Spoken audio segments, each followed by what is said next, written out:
Look, Stanley, I think perhaps we've gotten off on the wrong foot here. I'm not your enemy. But in his eagerness to prove that he is in control of the story and no one gets to tell him what to do, Stanley leapt from the platform and plunged to his death. Good job, Stanley. Everyone thinks you are very powerful.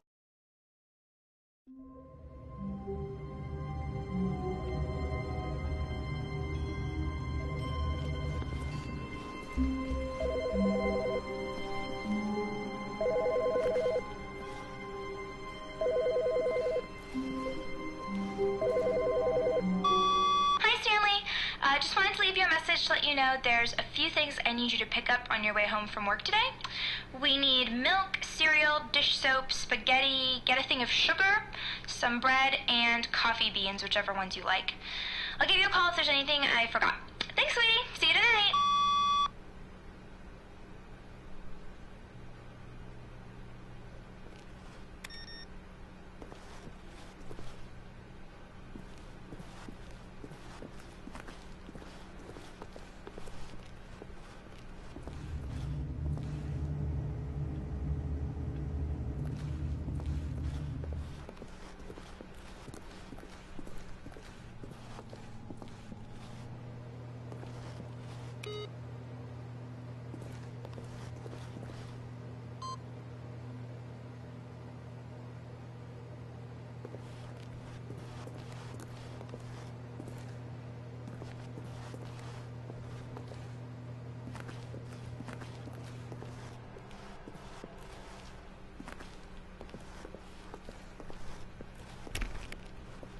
When Stanley came to a set of 2 open doors, he entered the door on his left.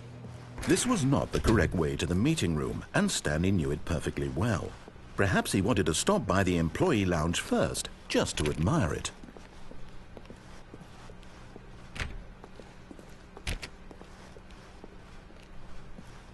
The lounge was sublime, a work of art. What was it about this room that called so deeply and so personally to Stanley? Its grace, its subtle charm? No. Stanley knew it was something deeper, something darker.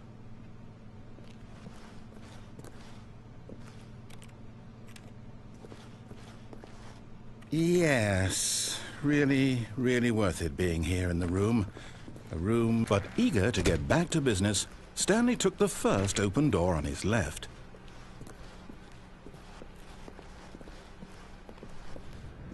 Stanley was so bad at following directions, it's incredible he wasn't fired years ago. Look, Stanley, I think perhaps we've gotten off on the wrong foot here. I'm not your enemy, really, I'm not. I realize that investing your trust in someone else can be difficult, but the fact is that the story has been about nothing but you all this time. There's someone you've been neglecting, Stanley. Someone you've forgotten about. Please, stop trying to make every decision by yourself. Now, I'm not asking for me, I'm asking for her. This is it, Stanley. Your chance to redeem yourself. To put your work aside, to let her back into your life. She's been waiting.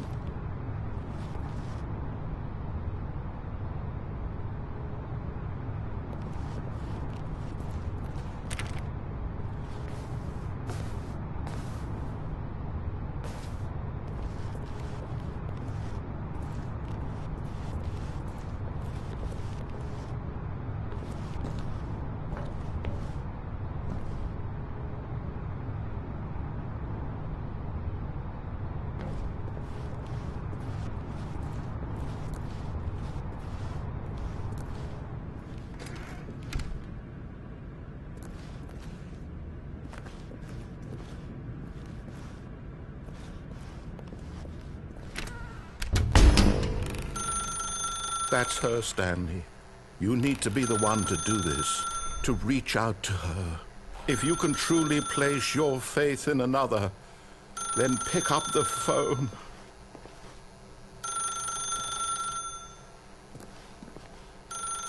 As Stanley picked up the phone, a white light engulfed him, filling him not just with radiance, but with hope. Hope for a life reunited one... Wait. Oh, goodness. Stanley, did you just unplug the phone? No, that wasn't supposed to be a choice. How did you do that? You actually chose incorrectly? I didn't even know that was possible. Let me double check. No, it's definitely here, clear as day. Stanley picks up the phone.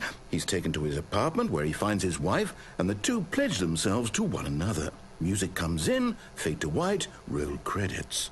Not picking up the phone is actually somehow an incorrect course of action. How is that even possible? None of these decisions were supposed to mean anything. I don't understand. How on earth are you making meaningful choices? What did you... Wait a second. Did I just see... No, that's not possible. I can't believe it. How had I not noticed it sooner? You're not Stanley. You're a real person. I can't believe I was so mistaken. This is why you've been able to make correct and incorrect choices. And to think I've been letting you run around in this game for so long. If you'd made any more wrong choices, you might have negated it entirely. It's as though you completely ignored even the most basic safety protocol for real-world decision-making. Or did you not grasp the severity of the situation? Well, I won't have that kind of risk on my watch. I'm going to stop the game for a moment so we can educate you properly on safe decision-making in the real world. Please observe this helpful instructional video. Choice. It's the best part of being a real person, but if used incorrectly can also be the most dangerous. For example, in this scenario, a hypothetical real person named Stephen has a choice. He could spend years helping improve the quality of life for citizens of impoverished third world nations. Or he could systematically set fire to every orphan living in a 30-kilometer radius of his house. Which choice would you make? Remember that unlike here, the real world makes sense, and at no time should you make a choice that does not conform to rational logic. If you find yourself speaking with a person who does not make sense, in all likelihood, that person is not real. Allow the person to finish their thought, then provide an excuse why you cannot continue talking. Turn to a partner and practice saying, "My goodness, is it 4:30? I'm supposed to be having a back, sack, and crack."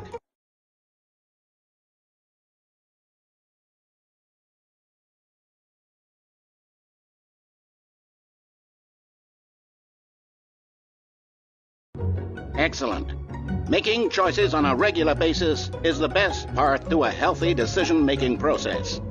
Most medical professionals recommend making at least 8 choices per day. Do you make more than 8? Less?